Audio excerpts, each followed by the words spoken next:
প্রথম দেখা। এক রাতে নদীর ধারে হাঁটতে গিয়ে সে হঠাৎ বাড়িটার সামনে থেমে যায়। হাওয়া কেমন যেন ঠান্ডা হয়ে ওঠে।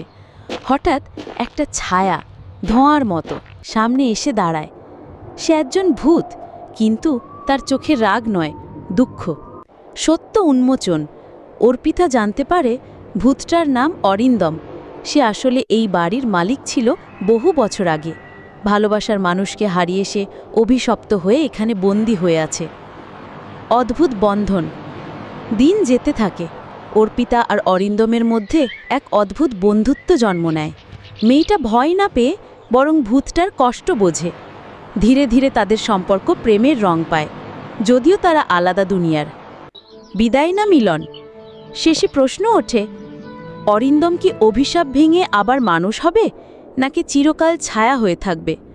অর্পিতা কি তাকে ছাড়তে পারবে, নাকি মৃত্যুর সীমানা পেরিয়েও তার সাথে যাবে?